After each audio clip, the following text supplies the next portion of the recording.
Law और media बहुत ज़्यादा कनेक्टेड है और आने वाले दिनों में कनेक्शन बढ़ता चला जाएगा। एआई, ब्लॉकचेन और डिजिटल एविडेंस जैसे नए टूल्स आजकल मीडिया में लीगल इश्यूज अक्सर हेडलाइंस में होते हैं। क्या होता है कि जितने ये साइबर हैकर होते हैं, ये डीप फेक से वीडियो बनाते हैं और उस तरह से आकर के किसी यूट्यूब चैनल पे नहीं चलाते हैं। कोर्ट में केस चल रहा हो तो मीडिया को अपनी सीमा कहाँ तक रखनी चाहिए? फ्यूचर लॉयर्स को कैसे तैयार होना चाहिए?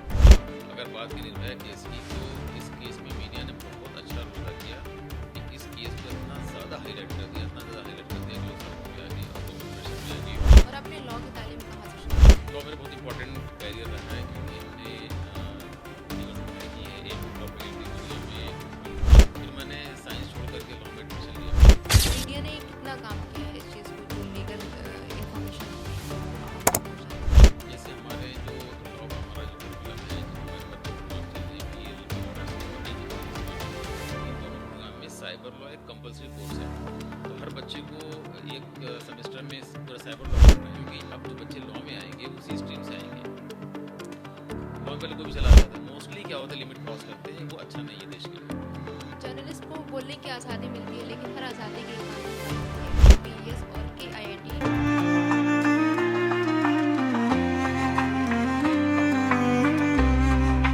आदाब दोस्तों, मैं हूं सानिया खातून और आप देख रहे हैं मौलाना आज़ाद नेशनल उर्दू यूनिवर्सिटी का एमसीजे डिजिटल प्लेटफॉर्म का खास प्रोग्राम उर्दू मीडिया 2.0, जहां हम बात करेंगे लॉ, मीडिया और सोसाइटी के इम्पोर्टेंट टॉपिक्स पर। आज का एपिसोड बहुत ही खास है क्योंकि हमारे साथ मौजूद हैं professor Tabrez Ahmad, founding dean मानूला स्कूल, जिसे legal education, cyber law, IPR और एकेडमिक लीडरशिप में नेशनल और इंटरनेशनल लेवल पर जाना जाता है। सर का काफ़ी रिच एक्सपीरियंस रहा है लीगल एजुकेशन, साइबर लॉ और इंटेलेक्चुअल प्रॉपर्टी की फील्ड में। उन्होंने कई नेशनल और इंटरनेशनल प्रोजेक्ट पर काम किया है और साइबर लॉ और इंटेलेक्चुअल प्रॉपर्टी के एक मशहूर एक्सपर्ट भी हैं। आज हम उनसे बात करेंगे कि लॉ और मीडिया का कनेक्शन कितना गहरा है और स्टूडेंट्स के लिए फ्यूचर अपॉर्चुनिटीज़ क्या हैं। तो चलिए आज की गुफ्तगू को शुरू करते हैं। सर, सबसे पहले मैं आपका खैर मकदम करती हूँ उर्दू मीडिया 2.0 में और मैं आपका बहुत बहुत शुक्रिया अदा करती हूँ कि आपने हमारी एक आवाज़ में लब्बैक कहा और हमारे इस पॉडकास्ट को खूबसूरत बनाया। सर, मैं इस सवाल से शुरुआत करना चाहूँगी कि आपके लिए लॉ सिर्फ एक पेशा नहीं बल्कि एक ख़ास सफ़र कैसे बना और आपने लॉ की तालीम कहाँ से शुरू की? लॉ मेरा बहुत इंपॉर्टेंट कैरियर रहा है क्योंकि हमने अलीगढ़ से पढ़ाई की है। एमयू लॉ फैकल्टी दुनिया में वेल नोन है क्योंकि 1892 में लॉ फैकल्टी स्टार्ट हुई थी और वहाँ से दुनिया में बहुत बड़े बड़े जो लॉयर प्रोड्यूस हुए हैं, लॉ एक्सपर्ट प्रोड्यूस हुए हैं और जज भी प्रोड्यूस हुए हैं। तो मेरी पढ़ाई वहाँ शुरू हुई थी बीएससी ऑनर्स में, then I was doing MSc. उसके बाद जब मैंने देखा वहाँ के जो लॉ के स्टूडेंट थे, लॉ के प्रोफेशनल्स थे, वो दिल्ली में जाते थे, वहाँ सुप्रीम कोर्ट में प्रैक्टिस करते थे, जो अलीगढ़ वापस आते थे तो उनका बॉडी लैंग्वेज, उनका कॉन्फिडेंस और उनका एक जो लेवल ऑफ नॉलेज था वो बहुत वेल रिकॉग्नाइज था। तो उससे आई वॉज इंस्पायर्ड।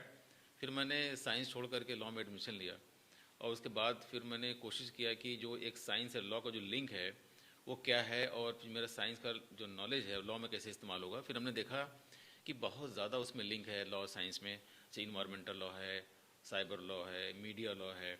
अभी आज के दौर में देखें तो साइबर क्राइम हो रहे हैं, एआई रेगुलेशन आ गया, ब्लॉकचेन आ गया। ये आने वाले दिनों में जितनी ज़्यादा डेवलपमेंट होंगे, साइंस और लॉ का बहुत ज़्यादा लिंकेज क्रिएट होगा। तो उसको देखते हुए, क्योंकि मेरा साइंस का बैकग्राउंड था, फिर लॉ में जाने के बाद से मेरा बहुत ज़्यादा इंस्पिरेशन हुआ। फिर हमने एलएलएम भी किया साइबर लॉ में, फिर पीएचडी किया साइबर लॉ में, इंडिया की पहली पीएचडी थी साइबर लॉ की। तो उसके बाद से हमने किताबें भी लिखी। तो आज 25-30 साल हो गए। उसके बाद से हमने बहुत ज़्यादा इसमें काम किया है और आज के दौर में काफ़ी हमको लगता है कि हमने सही डिसीजन लिया है कि लॉ को हमने लिंक किया साइंस के साथ। आपने यूपीएस और केआईआईटी टीबीआई में आईपीआर सेल सेलेक्ट किए हैं, तो आज के दौर में स्टूडेंट्स को मतलब कितना जानकारी होना चाहिए इस चीज़ पे? आज के दौर में बहुत ज़्यादा इंपॉर्टेंस है कि आपने जो क्रिएट किया है उसकी मार्केट वैल्यू क्या है। होता क्या है, इंडियन जो एक माइंडसेट है कि लोग पीएचडी इवन करते हैं और अपने पीजी का जो रिसर्च वर्क करते हैं, प्रोजेक्ट लिखते हैं, उसको सबमिट करके उनको लगता है मार्क्स मिलेगा, खुश हो जाते हैं। लेकिन सही मायनों में अगर आपने रिसर्च किया है, उसको कॉमर्शलाइज नहीं किया, तो आपने रियल बेनिफिट नहीं लिया। जैसे अगर आपने कोई रिसर्च किया है तो उसको पब्लिश करिए, कॉपीराइट लीजिए। अगर आपने कोई इन्वेंशन किया है, इनोवेशन किया है, तो उसका पेटेंट लीजिए या डिज़ाइन राइट्स लीजिए। या बहुत इंपॉर्टेंट चीज़, अगर आपने इनोवेशन कर दिया तो ट्रेड सीक्रेट भी ले सकते हैं। तो इस तरह से देखा जाए तो बच्चों को, जो नए बच्चे होते हैं मोस्टली अभी जो रिसर्च में जा रहे हैं, पीजी के बच्चे हैं, यूजी के बच्चे हैं, उनको ये बहुत ज़रूरी है जानना है कि हमारा जो रिसर्च है उसका मार्केट वैल्यू क्या है। और अगर उसको कमर्शलाइज करते हैं तो उसको बहुत ज़्यादा एक मोटिवेशन मिलता है और कॉमर्शियल बेनिफिट मिलता है और उससे उनका करियर बिल्डअप होता है। तो इस तरह से ये जो अभी नया जो कंसेप्ट शुरू हुआ था, हम लोगों ने पहला एक स्टेप लिया था गवर्नमेंट से मिल करके कि यूनिवर्सिटीज़ में एक ऐसा सेंटर बनाया जाए जहाँ पे कि बच्चों की रिसर्च है उसको वहाँ पे एक्सपोज किया जाए और कॉर्पोरेट वर्ल्ड को बुलाया जाए, कोई एंजल इन्वेस्टर आए, वो देखे अगर उनका आइडिया बहुत इनोवेटिव है, अच्छा है, तो क्यों ना उसको कमर्शलाइज किया जाए। इस तरह से मेरे ख्याल से अभी काफ़ी यूनिवर्सिटीज़ ने इसको अडॉप्ट किया है और फॉरेन की यूनिवर्सिटीज़ में तो बहुत ज़्यादा इंपॉर्टेंट है कि अगर आपने जो रिसर्च किया है अगर आप पब्लिश नहीं कर पाए उसको या आपने जो इनोवेशन किया है अगर पेटेंट नहीं ले पाया तो कोई फ़ायदा नहीं है। तो अभी मेरे ख्याल से बहुत तेज़ी से इंडिया में माइंड सेट चेंज हो रहा है। अभी इंडिया गवर्नमेंट ने भी अभी जो स्टार्टअप पॉलिसी लाई है उसमें अगर आपने कोई नया स्टार्टअप लिया है तो गवर्नमेंट उनको पैसे भी दे रही है, उनको फंड भी दे रही है और पेटेंट कराने के लिए सपोर्ट भी कर रही है, पेटेंट फीस कम कर दी है और गवर्नमेंट ने 300 अभी हायर किए हैं पेटेंट एग्जामिनर, ताकि जो इतनी अच्छी तरीके से पेटेंट लोग फाइल कर रहे हैं उनको प्रोसेस करके उनको ताकि अवार्ड किया जाए। इस तरह से इंडिया में ये जो बहुत अच्छा स्टेप लिया गया है। मानू लॉ स्कूल में खास तौर पर रिसर्च और टेक्नोलॉजी को शामिल करने के हवाले से मतलब फ्यूचर प्लान क्या है? अभी देखिए मानू में अभी लॉ स्कूल स्टार्ट हुआ था 2 साल पहले। हमने स्टार्ट किया था BLB ऑनर से, LLB और LLM और हमने PhD के साथ में शुरू किया था। तो PhD शुरू करने का मतलब ये नहीं था कि एक PhD का कोर्स शुरू किया, ये था कि एक PhD और क्यों शुरू किया है। इसीलिए हमने जो PhD कोर्स था मानू लॉ स्कूल में उसको हमने फोकस किया था लॉ एंड टेक्नोलॉजी में। और मोस्टली जितने बच्चों ने एडमिशन लिया अभी वो बच्चे AI रेगुलेशन में PhD कर रहे हैं, ब्लॉकचेन में कर रहे हैं। इस तरह से हम क्या कर रहे हैं कि जो एक कटिंग एज आने वाले दिनों में लीगल इश्यूज हैं उस पर रिसर्च हो रही है। तो मानू लॉ स्कूल में बहुत ज़्यादा फोकस भी है और अभी हमने एक शुरू किया है PG diploma in cyber law and internet regulation. इसमें क्या हो रहा है कि ये तो प्रॉब्लम है ही है, उसको रेगुलेशन की प्रॉब्लम भी है दुनिया में कि वो AI जो है, आप AI से कुछ ले रहे हैं, AI का यूज़ कर रहे हैं, कुछ प्रोड्यूस कर रहे हैं, तो उसमें AI का प्रोटेक्शन कैसे होगा। और दूसरे अगर AI से आप क्राइम कर रहे हैं या से एडवाइस ले रहे हैं या आपको हेल्प कर रहा है क्राइम करने में, तो वो लायबिलिटी किसकी होगी। इस तरह से हमारा काफ़ी फोकस है और इस प्रॉब्लम को सॉल्व करने के लिए हम काफ़ी रिसर्च कर रहे हैं मानू लॉ स्कूल में। फेक न्यूज़ के इस दौर में कौन से कानून जैसे IT एक्ट 2000, IPC या फैक्ट चेक सिस्टम्स इस मसले को रोकने में कितने मददगार साबित हो रहे हैं?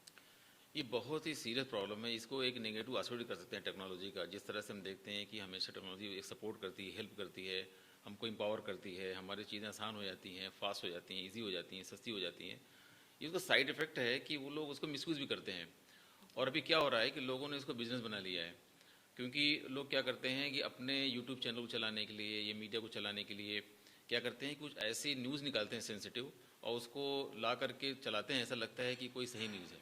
तो फेक न्यूज़ को कंट्रोल करना, उसको रेगुलेट करना बहुत बड़ा एक चैलेंज है दुनिया में। क्योंकि क्या होता है, जितने ये साइबर हैकर होते हैं ये डीप फेक से वीडियो बनाते हैं और उस तरह से आकर के किसी यूट्यूब चैनल पे कहीं चलाते हैं।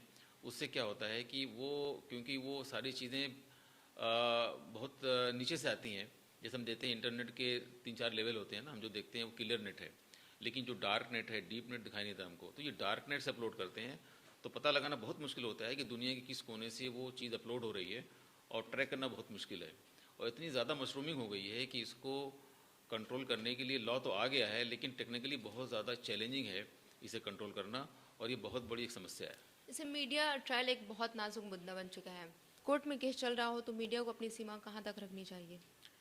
देखिए बहुत बड़ी बात है कि आपको राइट टू इन्फॉर्मेशन है और राइट टू फ्रीडम है स्पीच एंड एक्सप्रेशन का, जो आर्टिकल 19 क्लास 1 है इंडिया का, वो सबको जितने इंडिया के सिटीजन को राइट्स है।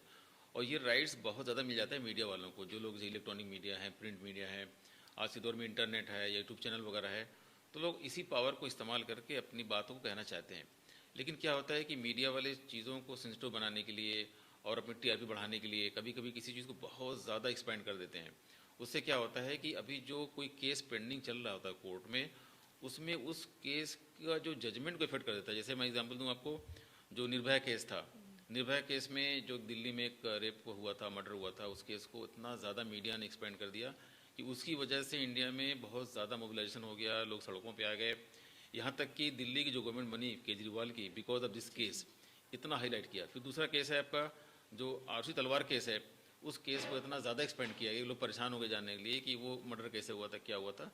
तो मेरे ख्याल से मीडिया को बहुत लिमिटेड तरीके से अपनी चीज़ों को रखना चाहिए और जो उसमें जो लिमिटेशन 19 क्लास 2 कि आप कोई ऐसी बात ना कहें जिससे राइटिंग हो जाए इंडिया में, या इंडिया के जो रिलेशन फॉरेन कंट्री से ख़राब हो जाएं, या उससे किसी और के राइट्स का वायलेशन हो जाए, तो उसमें मीडिया को बहुत ज़्यादा सेंसिटिव होना चाहिए कुछ कहने से पहले कि हम अपनी हद क्रॉस तो नहीं कर रहे हैं। लेकिन होता क्या है, मीडिया वाले अपने ज़्यादा बढ़ाने के लिए, टीआरपी फेमस होने के लिए मोस्टली क्या होता है, लिमिट क्रॉस करते हैं। वो अच्छा नहीं है देश के लिए। जर्नलिस्ट को बोलने की आज़ादी मिलती है, लेकिन हर आज़ादी की एक कानूनी हद होती है। तो इस सूरत में स्टूडेंट जर्नलिस्ट को ये बैलेंस कैसे समझना चाहिए? मेरे ख्याल से हर जो स्टूडेंट कर रहा है BA GMC MA GMC या मीडिया में जाना चाहता है, उसको पहले जाना चाहिए कि हम कहाँ तक बात को कह सकते हैं और हमारी लिमिट क्या है। जो मैंने बताया कि आपको जो फंडामेंटल राइट है वो 19 क्लास 1 में है कि अपनी बात को कहने का, ग्रुप बनाने का, प्रमोट करने का, सर्कुलेट करने का, रेगुलेट करने का, ये सारा आपको राइट्स है क्योंकि आप इंडिया के सिटीजन हैं और अपनी बात को कह रहे हैं। अगर आप सच बात कह रहे हैं तो आपको पूरी आज़ादी है। लेकिन वो जो उसका मतलब मैंने बताया लिमिटेशन क्या, वो 19 क्लास 2 में है। तो ऐसा कुछ ना करें किसी और के राइट्स का वायलेशन हो, या किसी का डिफेमेशन हो जाए, या किसी कंट्री से इंडिया का रिलेशन खराब हो जाए, या आपकी वजह से लोग मोबिलाइज हो जाएं, सड़कों पे आ जाएं, तोड़फोड़ शुरू हो जाए, धरना प्रदर्शन होना शुरू हो जाए, या आपस में हिंदू मुस्लिम में राइट्स हो जाए। इन सब चीज़ों को ध्यान में रखते हुए हर बच्चे को जो जाना चाह रहा है मीडिया में, उसको लॉ जाना बहुत ज़रूरी है। आजकल मीडिया में लीगल इश्यूज अक्सर हेडलाइंस में होते हैं, तो आपके नज़दीक मीडिया ने कितना काम किया है इस चीज़ को, जो लीगल इंफॉर्मेशन होती है वो आवाम तक पहुंचाने में?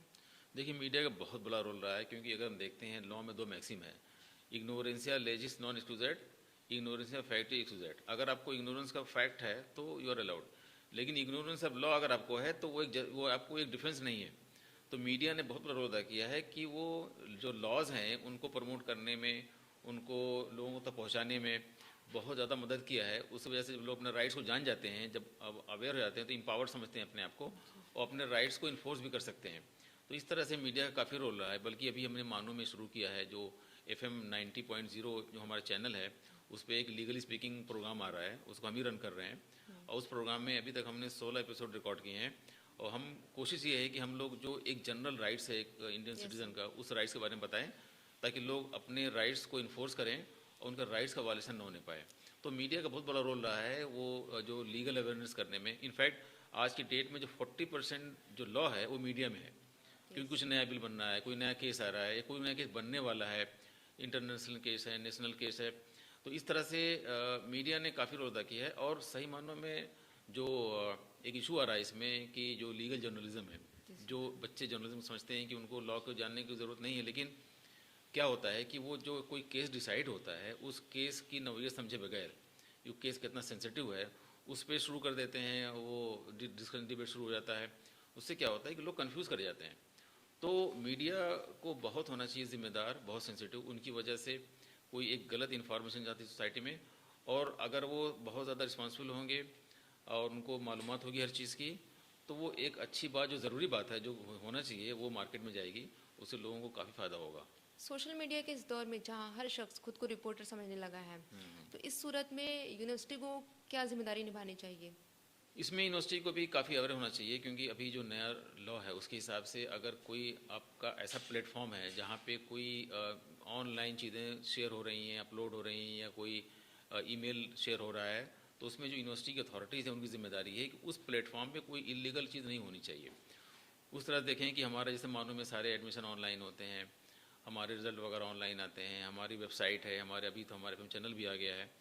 तो मानो कि जो मैनेजमेंट है, जो अथॉरिटीज़ हैं, यहाँ के जो एडमिनिस्ट्रेशन है, उनको काफ़ी अलर्ट रहना है कि हमारे प्लेटफॉर्म में ऐसा कुछ इलीगल ना होने पाए, कि हमारी साइट पे ऐसा कुछ अपलोड हो जाए जो किसी के राइट्स का वायलेशन हो, जो इलीगल हो। और बच्चों को भी बहुत केयरफुल रहना चाहिए कि वो कोई अगर ईमेल करें या कुछ अपलोड करें, कुछ शेयर करें।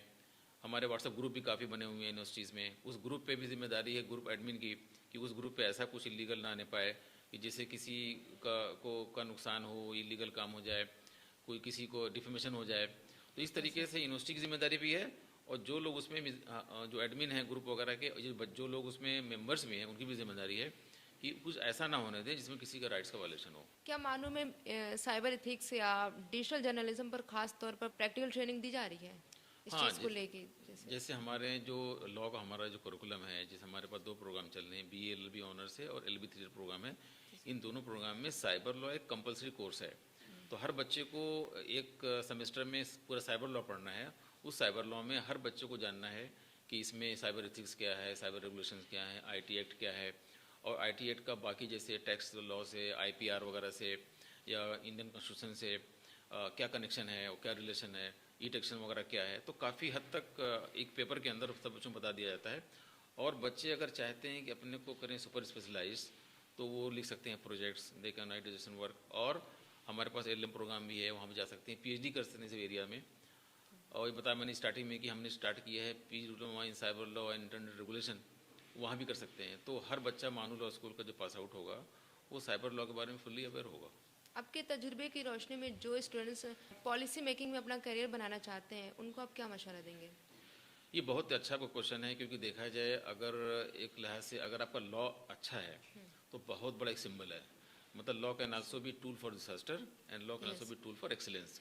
अभी देखेंगे हर आदमी बहुत आराम से अमेरिका चला जाता है और रशिया चला जाता है या मलेशिया चला जाता है, क्योंकि उनको पता है कि वहाँ हम जाएंगे हमारे राइट्स का वायलेशन नहीं होगा, हमको जस्टिस मिलेगा।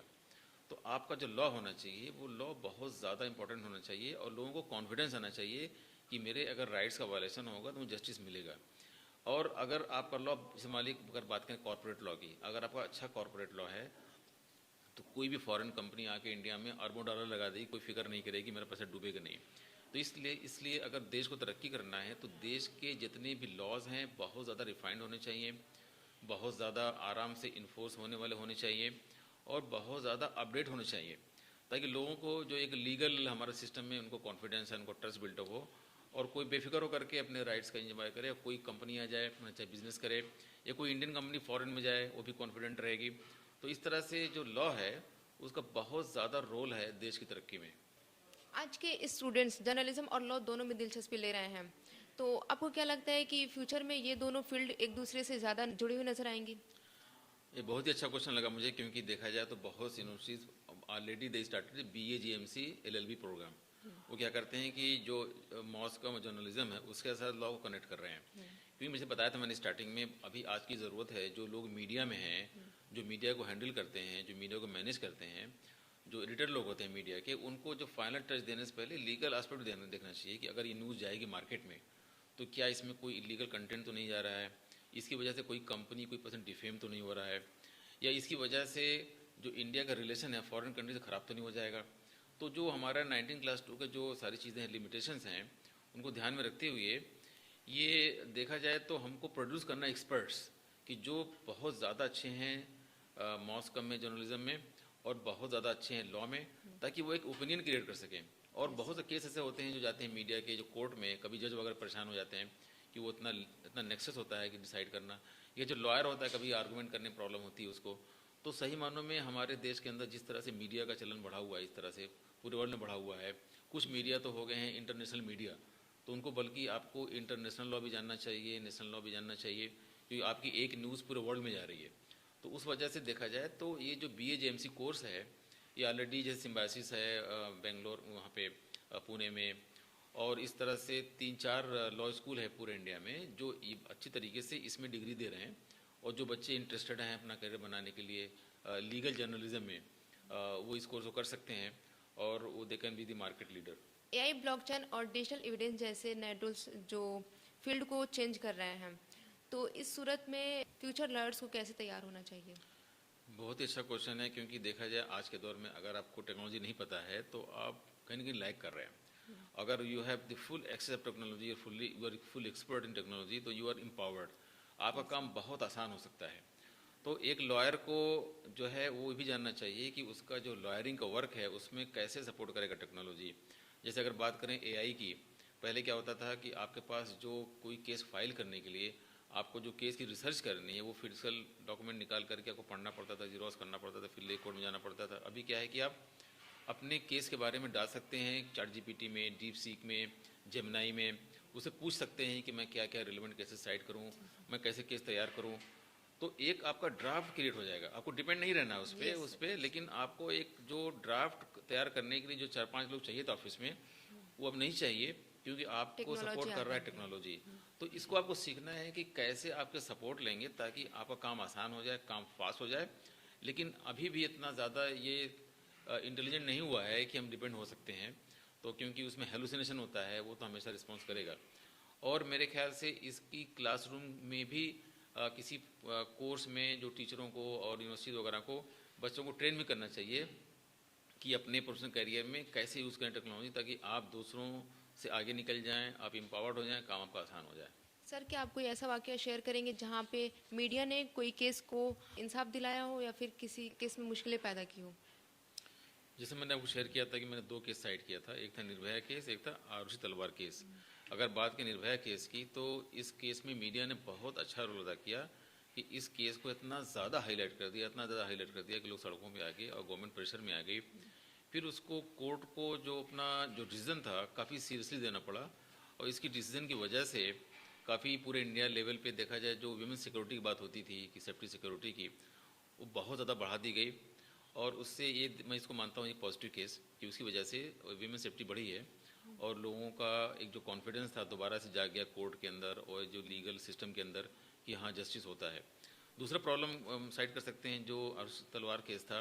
इस केस में मीडिया ने काफ़ी केस को कॉम्प्लिकेट कर दिया, इतना ज़्यादा एक्सपेंड कर दिया इसमें कि सारे लोग कंफ्यूज कर गए कि इसमें रियल मर्डर कौन है, कोई कॉन्स्पिरेसी कर रहा है कि क्या हो रहा है, क्योंकि जो एलिगेशन थे फादर के ऊपर आरुषि तलवार के कि वो खुद डॉक्टर थे, उन्होंने मर्डर किया है, तो वो इस केस को मीडिया ने उलझा दिया, इतना ज़्यादा एक्सपेंड कर दिया। तो इसीलिए हमने ये बात कर रहे थे स्टार्टिंग में मीडिया का रोल क्या होना चाहिए। मीडिया का रोल बहुत ज़्यादा सीरियस है और media should be very responsible.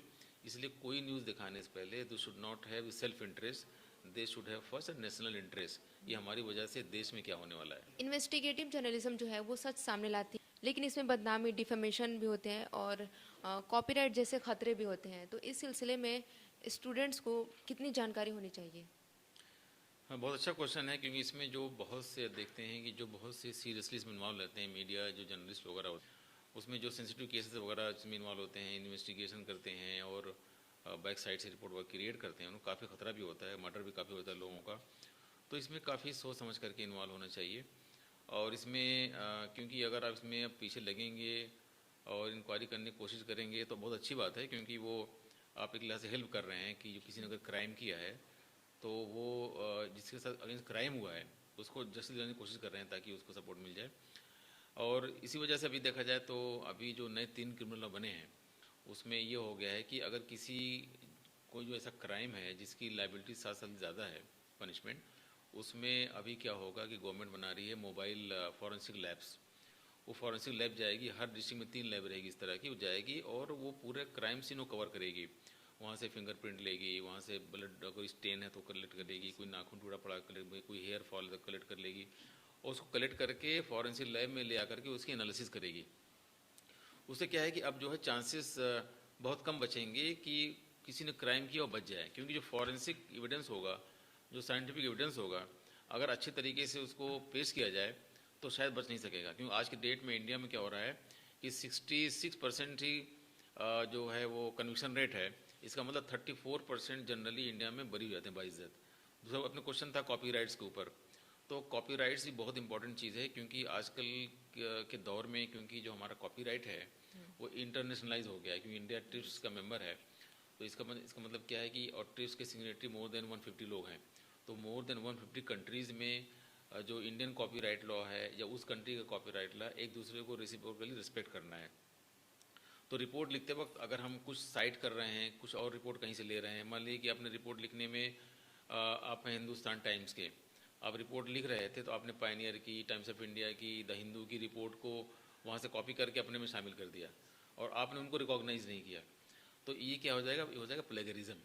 तो बच्चों को ये भी जानना है कि जब रिपोर्ट हम लिखेंगे, रिपोर्ट बनाते वक्त हम कौन कौन सी न्यूज़ कहाँ कहाँ से ले सकते हैं, कितना ले सकते हैं, कैसे साइट करेंगे, कैसे उनको रिकॉग्नाइज करेंगे। क्योंकि जो लॉ ये कहता है कि जो फैक्ट है वो है कॉमन प्रॉपर्टी। अगर कोई एक्सीडेंट हो गया है वहाँ पे तो किसका एक्सीडेंट हुआ था, किस कार से हुआ था, किस टाइम में हुआ था, किस प्लेस में हुआ था, ये फैक्ट जो है ये पब्लिक प्रॉपर्टी है। तो दूसरा जो एक पेपर रिपोर्टर है जो या दूसरा चैनल है, जो दूसरा प्रिंट मीडिया है, इन फैक्ट्स को तो ले सकता है, लेकिन इन फैक्ट को जिस तरह से एक्सप्रेशन किया गया था वो कॉपी नहीं कर सकता है। और कोई अगर पुरानी रिपोर्ट आप लिख रहे हैं, उसको हिस्ट्री लिख रहे हैं, कोई पुरानी रिपोर्ट लिख रहे हैं, उसको कनेक्ट करना चाहते हैं पुरानी स्टोरी से, तो अगर वो 60 साल पुरानी है पब्लिकेशन के बाद और किसी मीडिया में आ चुकी थी, तो वो क्या है कि वो पब्लिक प्रॉपर्टी है। या आप किसी किताब से मटेरियल आप ले रहे हैं और जो ऑथर था वो डेथ हो गई है और डेथ होने के 60 साल बाद आप ले रहे हैं तो पब्लिक प्रॉपर्टी है, ठीक है। या कोई आप म्यूज़िक की रिमिक्सिंग बना रहे हैं और डिफरेंट आप म्यूज़िक से रिमिक्स लेके अपना बना रहे हैं आप, क्योंकि आप जो आपकी जो रिपोर्ट है आप चाहते हैं कि रिपोर्ट में कोई बैकग्राउंड म्यूज़िक भी आ जाए, कोई गाना भी, गाने के थ्रू आप शोकेस करना चाहते हैं अपनी स्टोरी को, फिल्मी क्लिप दिखाना चाहते हैं। तो इन सब में क्या है ना, कॉपीराइट का नॉलेज होना बहुत ज़रूरी है।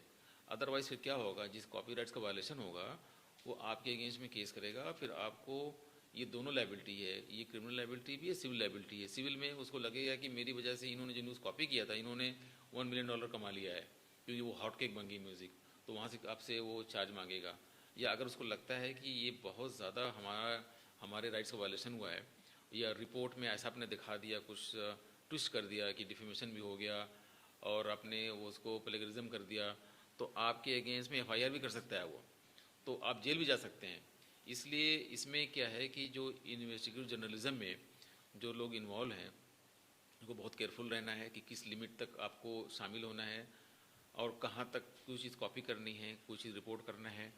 तो ये जो नॉलेज है कॉपीराइट्स वगैरह का, ये बहुत इंपॉर्टेंट है और हर बच्चे को इसमें ट्रेन करना चाहिए। इसलिए मेरा एडवाइस यही रहेगा कि जो बच्चे भी कर रहे हैं BAJMC, MAJMC वगैरह, इन सारे बच्चों को एक बेसिक लॉ पढ़ाना चाहिए ताकि उनकी लाइफ में ऐसे चैलेंज ना आए कि जहाँ का लॉ का नॉलेज नहीं होने की वजह से वो कोई चैलेंज फेस करें।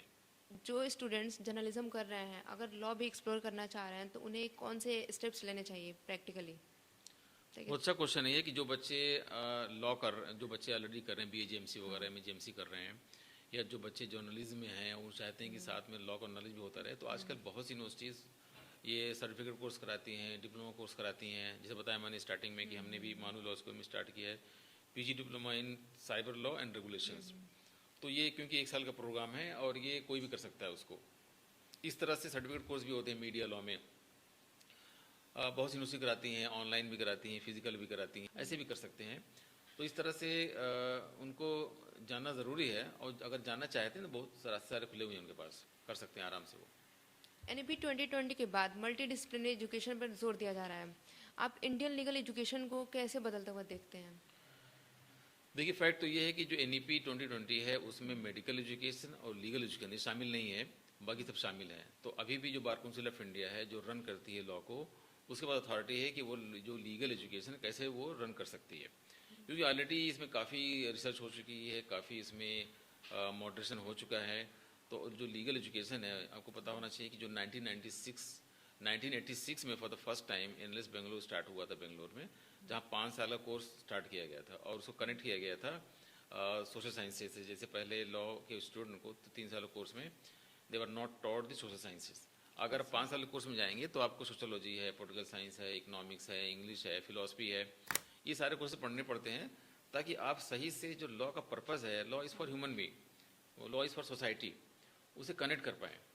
तो उसको ध्यान में देखते हुए अभी लॉ काफ़ी एक्सपेंड हो गया है, मॉडर्नाइज हो गया है और इस तरह से जो नए नए लिंकेजेज आ रहे हैं, जैसे BBLLB कर सकते हैं, BAJMC करते हैं, BCom LLB कर सकते हैं, इस तरह से BTech LLB भी कर सकते हैं। तो लॉ ने काफ़ी अपने आप को बहुत रिफाइंड कर लिया है और लॉ में बहुत पहले से ही, क्योंकि ये लॉ जो लीगल एजुकेशन है ये प्रोफेशनल कोर्स है, ये स्किल बेस्ड कोर्स है। तो जो NEP 20 कह रही है 2020 में कह रही है, वो BCI ऑलरेडी आज के 25-30 साल पहले से ही लॉ में आ चुका है। तो लॉ का फोकस पहले से आ चुका है। जैसे अभी लॉ में 4 होते हैं क्लिनिकल कोर्सेज, फिर लॉ में होता है आपको 4 महीने की इंटर्नशिप करना है, फिर आपको डिसर्टेशन लिखना है, आपको प्रोजेक्ट करना है, आपको फील्ड वर्क करना है, NGO में काम करना है, आपको जेल विजिट करनी है, आपको RTI फाइल करने का तरीका भी सीखना है, ओके, आपको जाकर जज के ऑफिस में उनको हेल्प करना है रिसर्च करने में। तो लॉ का करिकुलम बहुत पहले से बहुत ज़्यादा मॉडिफाइड हो चुका है। अच्छी बात यह है कि जो NEP 2020 जो आप कह रहे हैं वो लॉ में पहले ही से कहा जा रहा था, और NEP 2020 का भी बहुत मॉडल काफ़ी अच्छा है, क्योंकि अब जो बच्चे लॉ में आएंगे उसी स्ट्रीम से आएंगे। लॉ में पहले कोई भी चलाता था, अब अगर कोई बच्चा NEP 2020 के सिस्टम से लॉ में आएगा तो मेरे ख्याल से बहुत अच्छा लॉयर बनेगा, क्योंकि वो पूरा क्लास 7 से 12 तक काफ़ी फोकस रहता है उसकी इंटर्नशिप पे, ट्रेनिंग में, उसके स्किलिंग वगैरह में। तो वो ऑलरेडी बच्चा स्किलफुल है, अब लॉ में आ रहा है, तो मेरे ख्याल से फिर एक और अच्छा लॉयर बनेगा। तो काफ़ी एक अच्छा ये जो डेवलपमेंट हुआ है इंडिया में कि जो नई एजुकेशन पॉलिसी आई है उसमें स्किलिंग में फोकस है, करियर में फोकस है, और बच्चों का अपना जो काफ़ी उनको ऑटोनॉमी दी गई है चूज़ करने के लिए कि अपने कम्बिनेशंस को काफ़ी साइंस के साथ सोशल साइंसेज, और उसके साथ फिर वो कॉमर्शियल साइंसेज, और उसके साथ फिर और भी कोई एडिशनल सब्जेक्ट्स, और उसके साथ कोई सिंगिंग, डांसिंग या स्पोर्ट्स। मतलब उनके पास क्या है कि अपना जो उनका फ्लेवर है, उनका जो एम्बिशन है, उसको मीट कर सकते हैं। तो ये बहुत अच्छा डेवलपमेंट हुआ है, और लॉ में बहुत ज़्यादा फ़ायदा मिलने वाला है, क्योंकि अब लॉ में जो एक लॉट आने वाली है वो अच्छी तरीके से ऑलरेडी स्किलिंग की लॉट है, अब लॉ में आएगी। लॉ में पहले से काफ़ी मॉडर्नाइजेशन हो चुका है।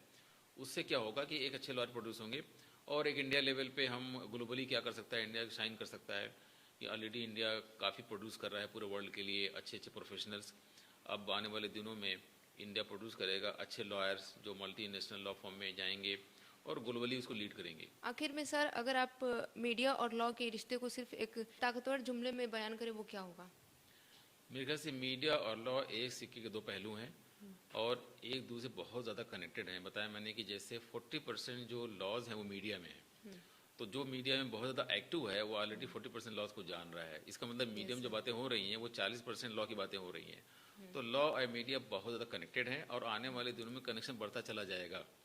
अब पहले लोकल था, अब ग्लोबल हो गया है, और इस तरह से काफ़ी चीज़ें इन्वॉल्व हो रही हैं। तो ये बहुत अच्छा आपका एक प्रोग्राम था। आई मस्ट अप्रिशिएट कि आपने लॉ को और जो जर्नलिज्म है, मास कम्युनिकेशन से कनेक्ट करने की कोशिश किया, ताकि लोगों को सही मालूम पड़े कि मीडिया में कुछ बोलना है, मीडिया में कुछ कहना है, तो हमको लॉ को ध्यान में रखना होगा।